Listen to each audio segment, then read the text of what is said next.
I just don't think it helps in the medium and long term achieve what we want to achieve, which is to get the best deal that we can get in the current circumstances.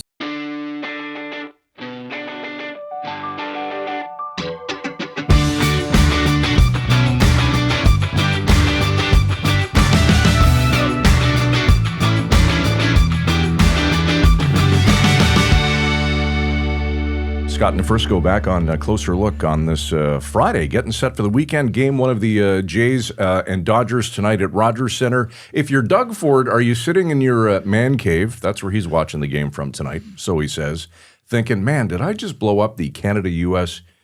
Trade deal? Or he's sitting there thinking, man, I spent $75 million on these ads, but they're getting way more out of them because of the fact that Donald Trump's so angry about them. Yeah, it's the story broke last night. Trump tweeted out, or on Truth Social or whatever network he was on last night, saying, that's it.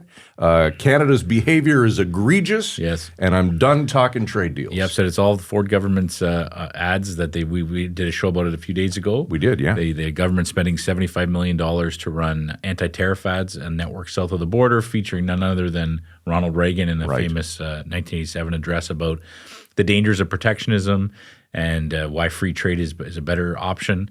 And Donald Trump reportedly saw the ad during Game 7 of the Jays Mariners series of the LCS and wasn't too happy, but things have boiled over.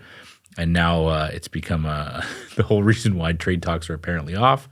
Some people are supporting Doug Ford. He's doubled down, saying he's not going to pull the ads. In fact, he said they're going to run in the World Series game. They're scheduled to run tonight. So we're going to talk all about that tonight with someone who knows the issue pretty well. Julian Karaguesian is a professor of economics at McGill University.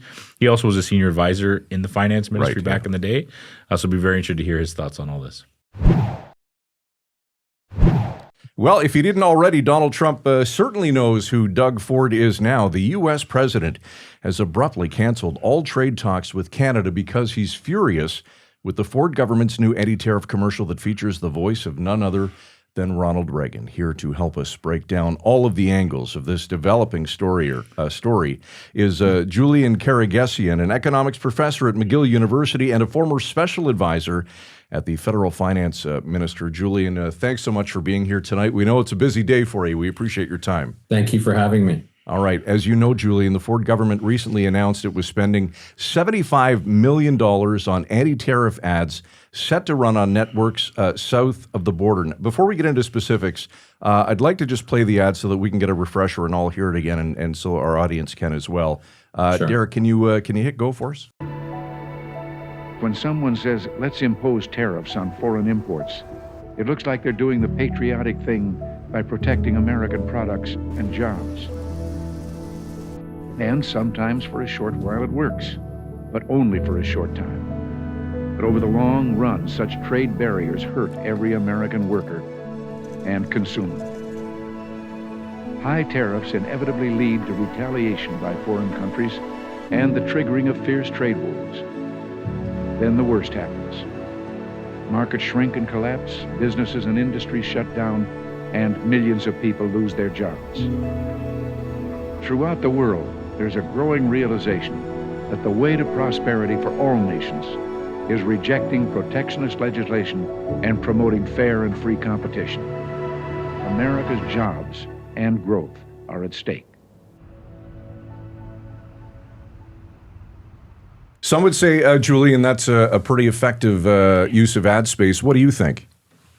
Well, it's an advertisement in a country that's been increasingly split right down the middle, Republican, Democrat, coast, interior, Wall Street versus Main Street. It's been increasingly split along 50-50 lines since the mid-1990s.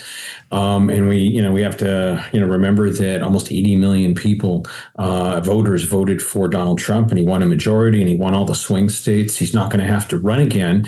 And so putting an advertisement like that, it does hit close to home, and it's effective in some ways because it's taking the original "Make America Great" slogan from Ronald Reagan and showing that, Ronald Reagan was a free trader. And the suggestion is that he would be strongly against tariffs like this. Although in the 1980s, in the second term of Ronald Reagan, and then in the first term of George Bush, there were all kinds of restrictions put on certain aspects of United States trade, particularly in the automobile sector. So, but I think Premier Ford's heart is in the right place. His intentions are good. Ontario is the most exposed province to what's going on in the United States, this kind of slow pulling up of the drawbridge and the building of high tariff barriers. So they're exposed. He's the steward of the province, so it's completely understandable. I just don't know if this is going to help. I think it does more damage than good, because we have the federal government, which has purview over international trade, taking a lot of action, keeping a good chunk of its cabinet down in Washington and negotiating the details. And so I'm not sure if poking the bear in this case is the best idea. Were you worried something like this might happen when you first saw the ad, knowing the way Donald Trump is? Were you worried he might have reacted this way? Yes, I was actually immediately, because, we all know that for whatever else anyone wants to say about President Trump, that he can be volatile, he can be unpredictable, and he can be irascible. And this hits close to home because Donald Trump has made all kinds of references to the original MAGA movement and to the golden era that he considers the golden era of Ronald Reagan in the booming 80s, and also before that. And so I figured, yep, that's going to get his back up right away, just as Prime Minister Carney and key cabinet ministers have been negotiating a deal on sectoral tariffs. Julian, you mentioned the term poking the bear, which is a great parallel. Do you think, in your opinion, that the province should pull the ads? I do. Now, maybe, I'm not an insider on this. So, maybe there's a good cop, bad cop dynamic that was planned, but I don't think so. I don't think Prime Minister Carney can micromanage the 10 premiers and 3 heads of our territorial governments. But I do think on his own volition, the premier should withdraw the ads, just so that we can get back, not out of any. It's not, and I don't say that out of, we should be fearful of the bear. I just don't think it helps in the medium and long term achieve what we want to achieve, which is to get the best deal that we can get in the current circumstances. It's interesting because he's sort of doubled down from what we've seen in the media today. He's told the Globe and Mail that these ads are going to run tonight during the World Series. I think his Premier Wab Canoe in Manitoba is giving him the shout outs on social media saying this is a great thing. What do you think is going on behind the scenes in the Ford camp first, in terms of how they're thinking about what's happened? Well, at one level, they could be thinking that it's partially successful or fully successful because it's got the attention of President Trump.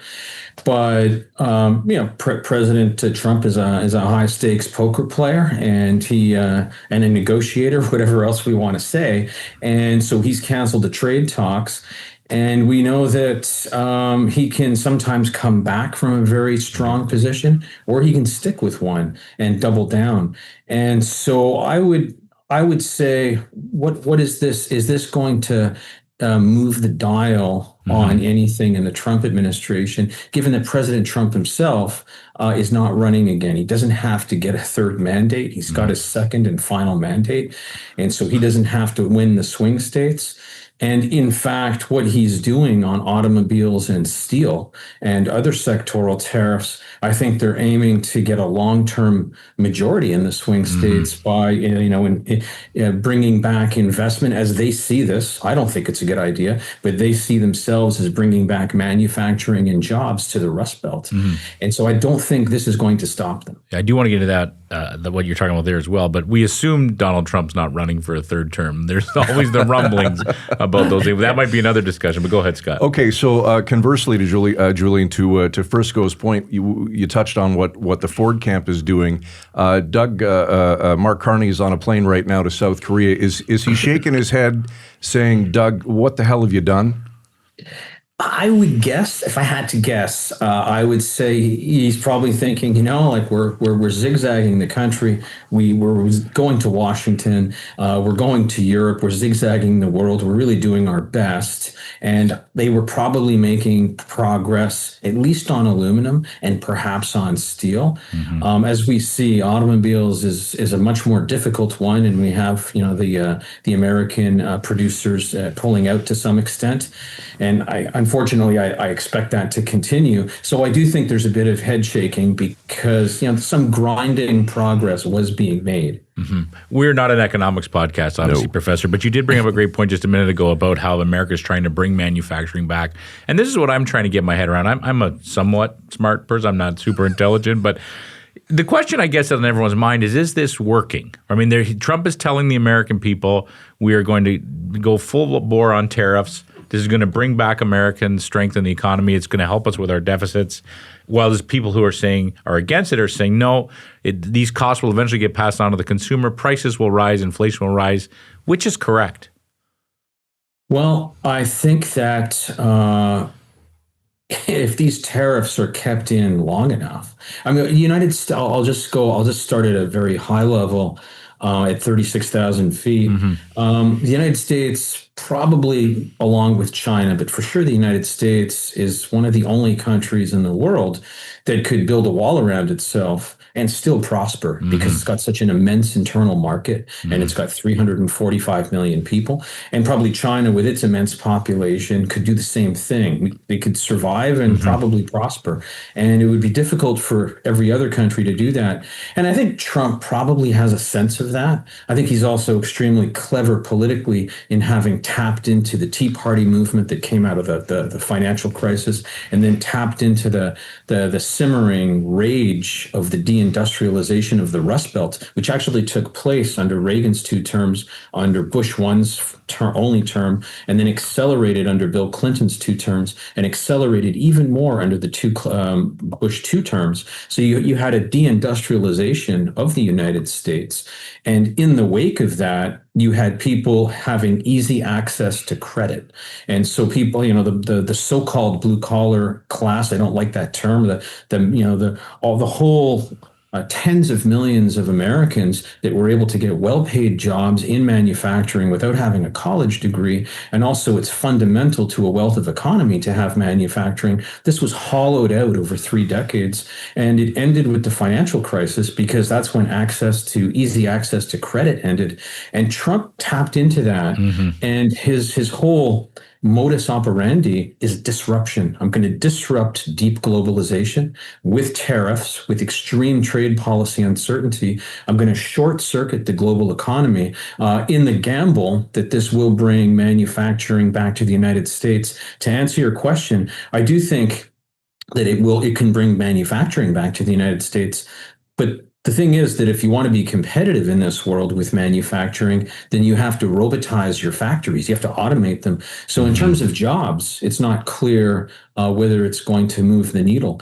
But in terms of manufacturing, we're already seeing the United States under President Trump use a mixture of uncertainty, tariffs, and pressure on allies to move investment and industry back to the United States. So that can work. It will also raise prices. And I think Trump's economists know that, but they're making a gamble that well-paid jobs in the Rust Belt will offset the anger about rising prices. Absolutely. And we're seeing the reversal here. So I feel like every day in the headlines we're hearing about a new company that's closing or a new factory that's shutting down and hundreds or thousands of jobs lost.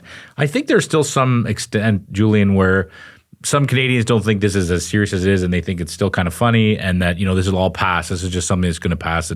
But we're seeing the real effect of this. How devastating is this for the Canadian economy, and how bad is it going to get?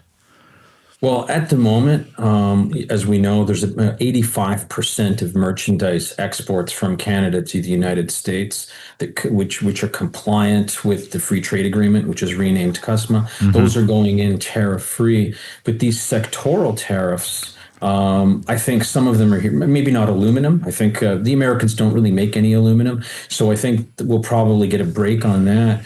But the automobile sector and steel, those were essential to the Rust Belt and parts of the Bible Belt.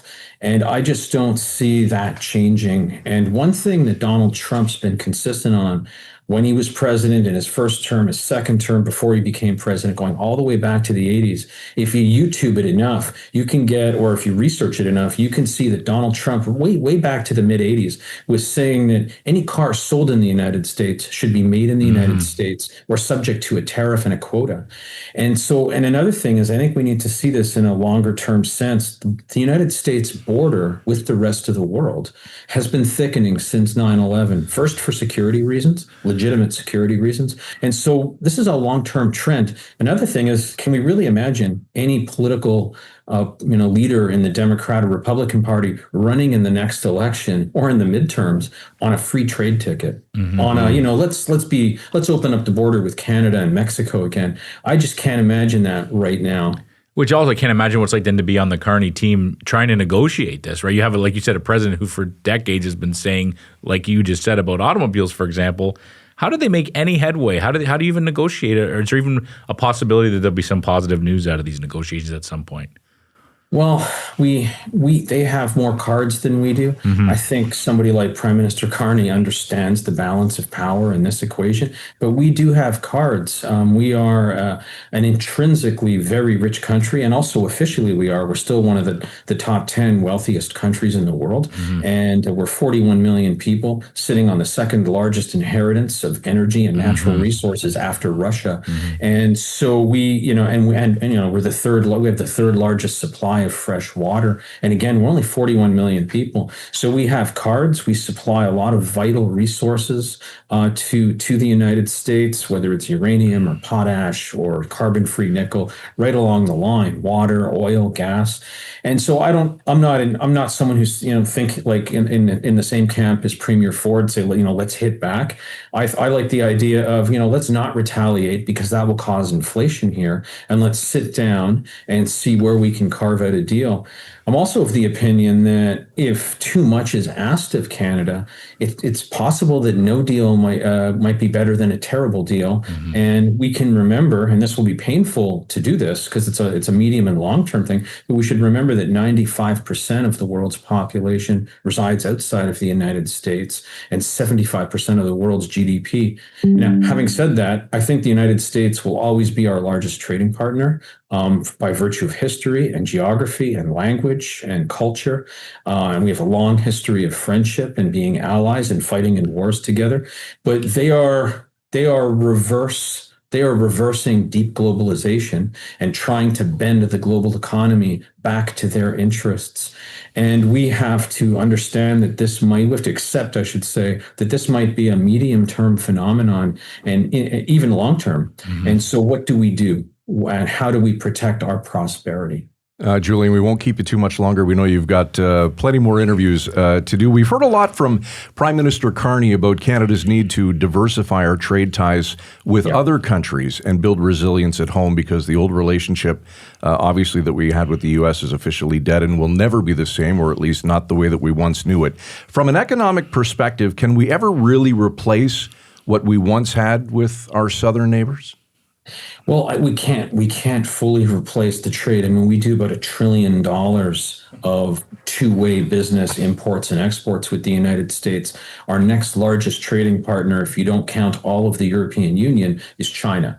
And then it's some other countries, but we could do a lot more business with East Asia because we are a natural resource and energy superpower. And China, Korea, and Japan and Taiwan, those are manufacturing. You put them all together, that's a manufacturing superpower. They need everything that we have, and we need a lot of the manufactured goods that they have. So I don't think we can replace. I think the goal should be to secure as much of the American market as we can. And again, they're going to be our largest trading partner, but to get new export growth in East Asia, in China, in India, and I would say in the global South generally, where in the global South, 75% of the world's population resides. Most of the populations, apart from China, are young. It's the dynamic part of the world. There's a lot of growth, and I think we can tap into that, but it's going to take time. Mm-hmm.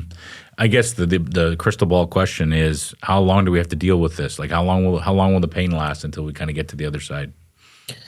Well, I think it's going to last at least right through the Trump second term, Wow, and possibly beyond, depending on what's going on in the United States. If they're experiencing difficult economic times ahead of the next presidential election, we could see candidates emerge that want to go even tougher on international trade. Sure. Does it make the World Series a little more interesting for you, Julian? It does. It very much does. Yeah, it's just all of a sudden it was one. There's always the cross-border rivalry, Canada's team, but with all this going on a couple hours before first pitch, it should make it a little more interesting. I do want to. Sorry, go ahead. I do want to ask you one more thing about the Ronald Reagan video, because of course the Ronald Reagan Foundation is saying that, I think the quote was that the advertisement misrepresented what he had actually said in that address, and they've also suggested that they're reviewing their legal options because they're not sure if Ontario had permission to even use that. You've listened to the whole speech. You know how Ronald Reagan felt about free trade. Do you feel that the ad misrepresented his thoughts? I don't. That's a tough question. I don't know if it misrepresented his thoughts, but I do know I have studied in detail, and I lived through it as a child and young adult, the two Reagan administrations, and I entered economics in the 1990s, and so that was fresh off two Reagan administrations and Bush one for his first term, and I wouldn't say that they were total free traders. They ignited, along with the Thatcher government in the UK, they ignited the era of deep globalization. But towards the end of the 80s, including in the latter part of Ronald Reagan's second term and Bush's first term, you saw already the use of restrictive trade measures to deal with the rapid expansion of Japanese automakers around the world. Mm-hmm. And so I don't know if it's a misrepresentation, but it's very complicated because I don't think they were ever total free traders. Mm-hmm. Well, I don't know about you guys, but I'd love to be a fly on the wall in Kuala Lumpur, where Trump and Carney are both headed to the same meeting. Julian, we know you're tight for time. Anything that we didn't cover tonight that you'd like to mention? Well, just that I would just say this, that we cannot, and Prime Minister Carney said this morning on his way to Asia, we cannot control what the Trump administration and the United States of America does with its trade policy. We can only influence their thinking as best we can, but they've been going in a certain direction for over a decade and a half, even more, since 9/11. So it's 2 decades. I think the reform pillars of the government of Prime Minister Carney, internal free trade, export diversification, and also these nation building projects. I think we have to get behind some of these things because we need a modern infrastructure, and we need new ports, and we need new railroads, and we need new infrastructure, and we need to be able to get to the resources that make us a natural resource superpower. Mm-hmm. All right, from McGill University on this Friday night, there's Julian Karaguesian. Julian, appreciate your time tonight. Have a wonderful weekend, and go Jays. Thank you. You too. Yeah, and I hope we get a win here. Man, to be a fly on the wall in either one of those camps, or in Ford's man cave tonight, watching the game, you got to wonder what's going through their minds. And what each team is thinking about what happened. But you have to imagine one day someone will write a book about it. Carney must have already talked to Ford about those ads, because they were at a phone call. Well, they were at a press conference the other day, right? Yeah. So they've talked that Ford and Carney have said, and Carney must have said something about it, and maybe Ford even asked and said, hey, "What do you think of these ads? Do you think we should do it?" Because do you really want to get, not conspiracy, but Carney's the team is the one negotiating, so he can say to Trump, "Well, that's just some premier deal. I had nothing to do with that," but it's still good because it's stuck. It gets him fired up, and we talked about what $75 million, is that a waste of money? We could spend it somewhere else. he definitely got way more than $75 million worth because Trump's fury has just given those ads such a widespread, so many people have seen but them. if it does end up, and look, I mean, Trump was probably looking for a reason anyway to pull the pin, and this was just convenient. Yeah. I did love your point, though, about, people thinking this wasn't going to last very long and some, joking about it almost. It's almost kind of like COVID, right? Where people thought, it's only going to be a couple of weeks. We'll be fine. It'll be fine. Yeah. And now Julian is saying, the entire Trump term. Yeah, well, we see it, and we see it in communities all over Ontario, which is where we're based. Our sites every day report on concerns about the economy, people losing their jobs. In this community where we are today, is Sault Ste. Marie. We know that people are losing their jobs, include not just at the steel plant, for sure, but at other places as well. We're in for a rough ride for the next couple of years, and I don't know. It's not one of those things where there's going to be a simple fix, and I understand. When I listen to what Carney's saying, when I listen to what Poilievre is saying, they both make sense. Yep. Carney in particular talking about how we need to expand our markets and make ties with other countries, which is what he's doing today. Makes total sense, but how long is that going to take? Well, it's like saying we're gonna build the whale sanctuary for the whales at Marineland. Well, that's not going to happen by tomorrow. Beluga update: they're still alive and somewhat well. That's what I've heard. We'll maybe have more on that next week. You never know. All right, we got a weekend to start, as do you. We appreciate your time this week. Derek Turner, producer of this evening's program. As always, closerlookpodcast.ca is our website. Closer Look at villagemedia.ca if you'd like to reach out. For Michael Friscolanti, editor-in-chief here at Village Media, I'm Scott Sexsmith. Have a great weekend. We'll see you Monday night at 7 right here on Closer Look. Frisco and Scott's Wardrobe provided in part by Moores, Sault Ste. Marie.